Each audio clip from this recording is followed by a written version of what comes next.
Knowing better doesn't always mean leaving. You can see the red flags, feel the exhaustion, know deep down that this is not right for you, and still stay. This is not because you are weak, and it is not because you don't see it clearly. It is simply because leaving is not just a decision, it is a loss. So today, we are talking about the real reasons people stay, even when their mind is telling them to walk away. Let us start here. Hope feels like love.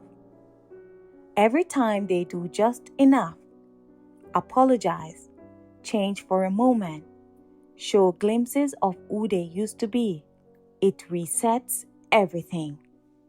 You think, see, it is still in there. That is what I have been waiting for. We are getting somewhere. But you are not building consistency. You are surviving on moments. And those moments, they keep you hooked because it is not bad all the time. And that all the time is what makes it so hard to leave. This part is heavy. You are not just in a relationship. You are in a quiet kind of grief. Grieving the person they used to be, the relationship you thought you had, the future you imagined with them. And the hardest part, they are still right there. So you can't fully let go, but you can't fully feel secure either.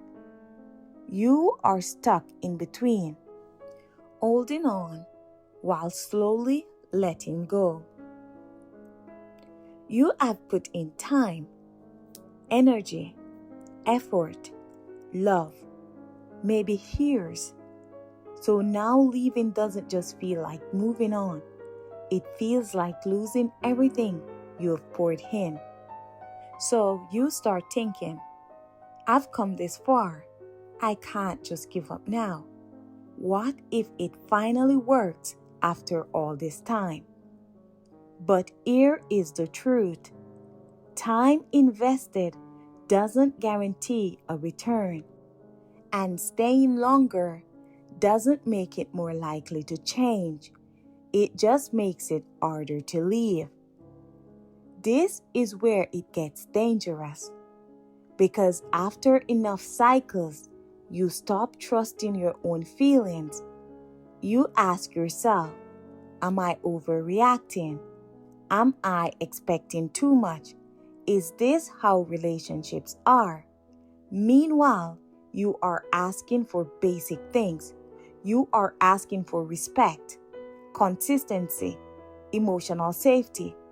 But the longer you stay, the more those things start to feel like luxuries instead of standards. Let us be honest. Starting over is scary. Meeting someone new, explaining yourself again, opening up again, there is comfort in what you know, even if it hurts. At least it is familiar.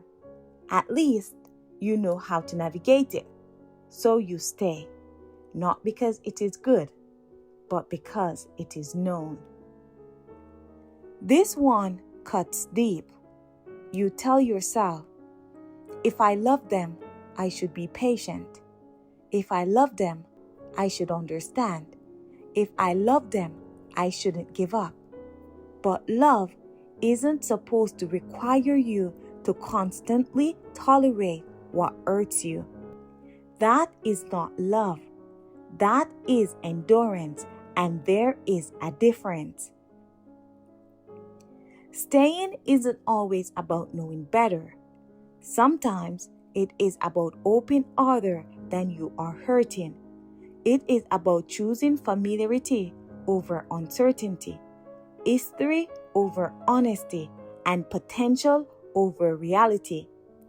But at some point, you have to ask yourself, am I staying because this is right or because leaving feels harder? Because the truth is, both staying and leaving are hard, but one keeps you stuck and the other gives you a chance to be free.